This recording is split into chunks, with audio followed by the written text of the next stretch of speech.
un monde à plus 3 degrés, c'est un monde sur lequel les politiques n'ont plus prise.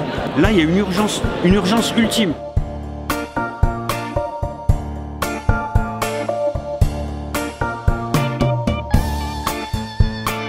Si à la fin de l'année 2016, le mouvement est moins fort qu'aujourd'hui, je pense qu'on aura raté là.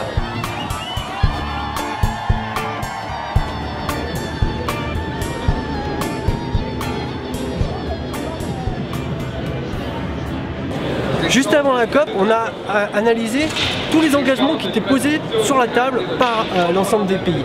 On voit qu'on est, si on croit ça avec ce que dit le GIEC, à au moins plus 3 degrés, plus 4 degrés, plus 5 degrés en fait. On est en tout cas sans doute en train de franchir des seuils d'emballement climatique. Donc, nous, on regarde ces engagements-là et on les croise avec une autre donnée qui est celle de l'équité. Si maintenant on regarde derrière chaque pays, parce que chaque pays est historiquement responsable, et qu'on ramène ça à une part équitable, on voit qu'on est très loin du compte.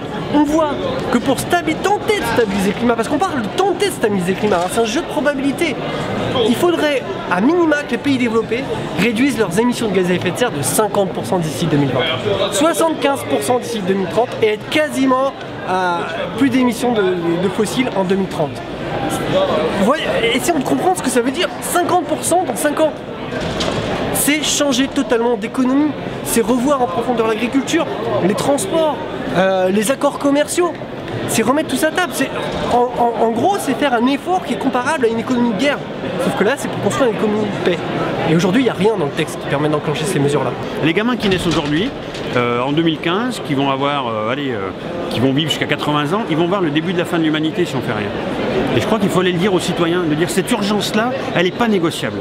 Elle n'est pas négociable, on doit contraindre les États de dire non, l'humanité, elle est en danger, on applique des politiques contraignantes. Justice climatique signifie égalité entre les peuples, droits égaux, et ça n'existe pas pour les Israéliens. La justice climatique se manifeste aussi par une souveraineté alimentaire, et donc en travaillant dans ce sens-là, déjà nous avons moins de dépendance par rapport à l'économie israélienne. On a vraiment quelques années. Moi, s'il y a bien un message que je veux faire passer, c'est dégager tous ces visions à 2050 ou 2100. C'est maintenant. C'est des 5-10 années au maximum. Les 10 années, c'est encore trop long.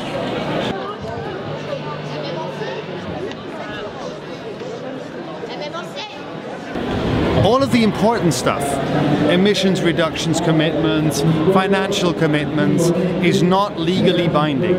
So at best what we'll get in the financial sector is charity, which is not enough because we're talking about a historical injustice, and charity is not enough to address historical injustices. On the emissions reductions front, again, we have these voluntary commitments, but after the Volkswagen scandal, where a company undercut binding emissions reduction standards because they conflicted with a profit motive and was backed up in this by German and possibly European state apparatuses and institutions. I don't understand how anybody can take voluntary emissions reductions commitments even seriously. Like, why are we even talking about this? It's actually ludicrous. Le vrai bilan qu'il y a à faire de la COP21, il ne va pas être fait à la fin de l'année 2015, il va être fait à la fin de l'année 2016. Si en 2016, on a un mouvement qui est plus fort que ce qu'il est aujourd'hui, je pense qu'on aura réussi le pari d'utiliser l'impact de la COP21 pour lancer quelque chose. Ouais, hop là. Attention, Roverdi EDF. Tout va bien, tout va bien. Hop là. Bon, je mets le là-bas. Hop. Merveilleux. Est-ce que c'est pas plus propre comme ça? Les gens, ils ont peur du nucléaire. Le nucléaire, c'est vert. C'est bio, c'est bon, putain. Écoutez, que ça avait l'air quelque peu décontenancé, n'est-ce pas? Enfin, tout à fait aimable néanmoins, poli, correct, tout s'est passé à merveille. Et je tiens à dire que le service de renseignement sont certainement à la hauteur, parce qu'ils nous attendaient, c'est évident.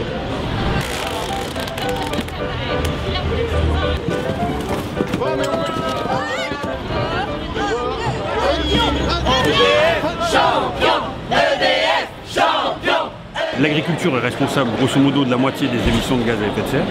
C'est une lourde responsabilité que d'assumer ça.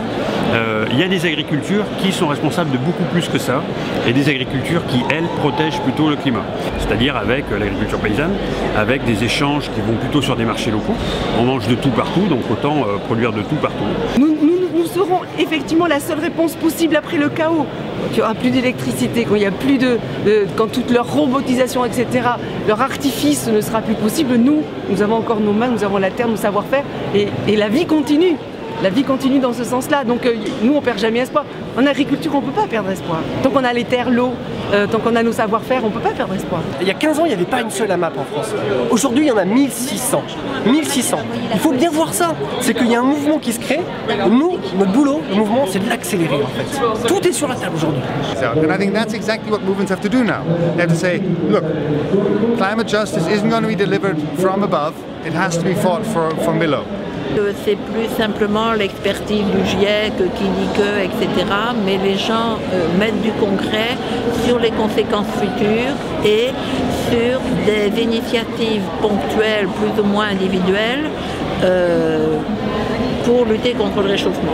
Et puis bon, on n'a pas encore gagné sur l'aéroport, mais ils ont déjà perdu.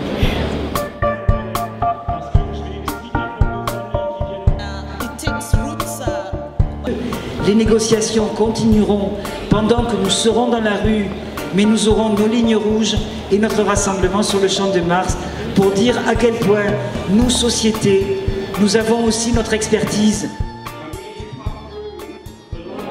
You know, we always criticize the other side to stick into their business as usual. And for a long time, I think climate activists have stuck to their own business as usual. We have stuck to our own business as usual.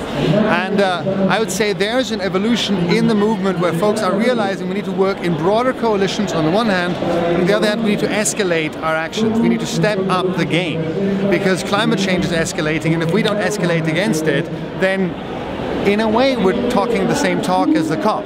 You know, talk big but don't do much. La coalition, dès le départ, elle était extrêmement diverse. Sur un échiquier de pratiques militantes et de pratiques politiques, on va dire, extrêmement variées, entre les gens qui sont sur tout ce qui est la minime avancée, on la valorise, elle est bonne à prendre, ou des gens qui étaient dans les négociateurs, enfin Hulot qui était quand même qui était là-dedans, Hulot qui est quand même sponsorisé par Vinci, Sophie Protéol, mais qui faisait partie de la coalition aussi, avec sa fondation Nicolas Hulot, et puis des gens beaucoup plus radicaux, comme 350 ou comme la Confédération Paysanne. Il y a une convergence des luttes qui, à mon avis, est complètement sans précédent. On a vraiment ici une effervescence de collaboration, d'alliances qui se font entre des groupes qui, jusqu'à présent, se parlaient peu et certainement se parlaient peu autour de la question du climat. Aujourd'hui, on voit que sur la fin, c'est un peu plus compliqué, mais aussi parce qu'il y a la fatigue. Les gens sont sur le pont quand même depuis des mois. L'état d'urgence qui ajoute un peu de tension. Et nous, on pense que l'important, c'est qu'on a réussi à tenir depuis un an, grosso modo, et l'important, c'est de construire la suite. Il faut se rappeler où on en était du niveau de conscience climatique et du niveau de mobilisation en 2012. Nous, par exemple, Alternativa, quand on a imaginé faire le premier Alternativa à Bayonne, c'est en 2012 qu'on a eu l'idée. Autour de nous, plus personne ne parlait de climat. Et donc, là, je pense qu'on a quand même réussi, avec cette perspective de la COP21, sur les 2 dernières années, à faire monter en puissance. Mais tout le défi, c'est d'arriver à faire en sorte que les gens soient des militants actifs et conscients, qui comprennent pourquoi, qui soient capables d'agir, mais aussi d'être stratèges, de comprendre que le monde, il est pétri de rapports de force. Ça suffit pas de dire que les gouvernements sont irresponsables, encore faut-il arriver à concevoir des stratégies ou d'accumulation de force où on va arriver à faire bouger les choses. In Paris, the situation is quite difficult. I mean, the government has basically banned all forms of public expression on the 12th of December, which was the day when we said we are going to have the last word. And of course makes it very difficult because that means that any public gathering would be disobedient. Some more moderate organizations, for understandable reasons, can't call their members to a disobedient rally. So it's true that in Paris this has created significant pressure on the Coalition Climat 21. Malgré le fait que le gouvernement a fait des assignations à résidence, a quand même monté de plusieurs niveaux la répression sur les militants écologistes, on voit aujourd'hui que beaucoup d'internationaux sont venus. Beaucoup de Français répondent présents. Là, à la ZAC, on est 2500 personnes prêtes et on voit dans les assemblées générales quel est l'état d'esprit. C'est que les gens sont prêts à agir et surtout, ils sont prêts à désobéir. Et ça, on sent qu'il y a une adhésion très forte à cette démarche d'action déterminée, non violente et de désobéissance civile s'il le faut. Et là, on voit qu'il le faut.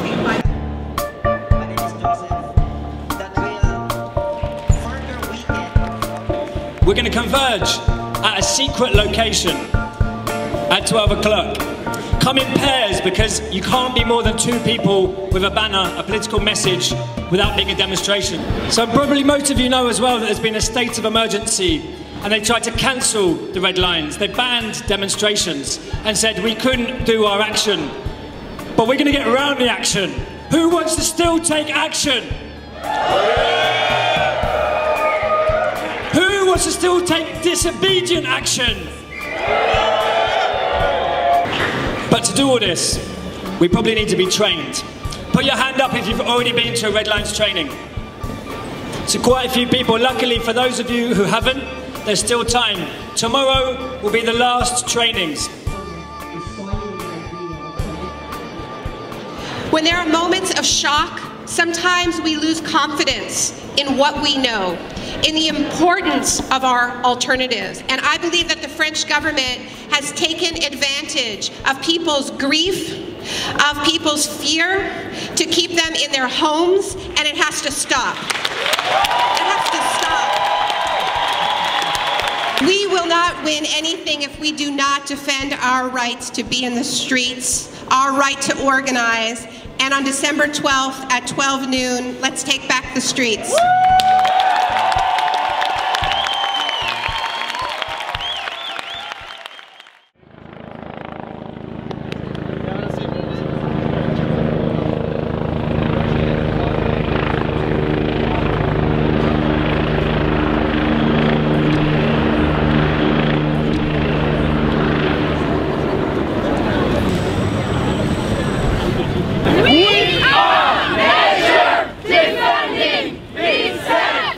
Tu la fais tourner? Ok. Faut juste mettre les pieds sur le sol pour passer la ligne. 400 cyclists are just about to arrive. Please move to the side.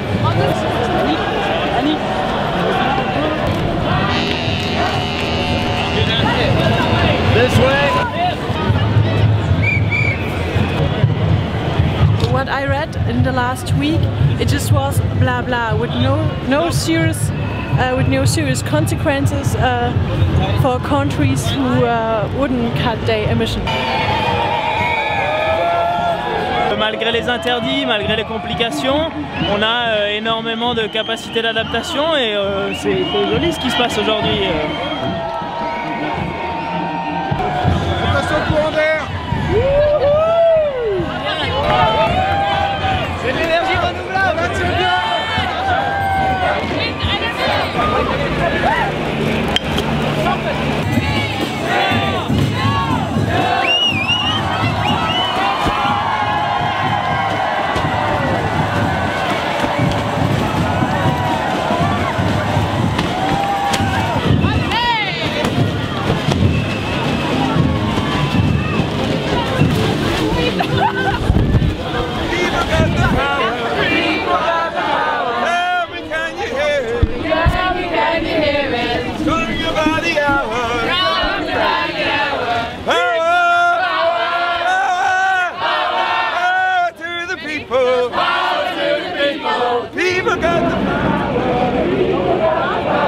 C'est pas que des images qui comptent, mais c'est l'expérience que ces gens vont faire. Des moments comme ça, ça nous ressemble, ça nous fait partager nos expériences et reconnaître nos différences et nos richesses.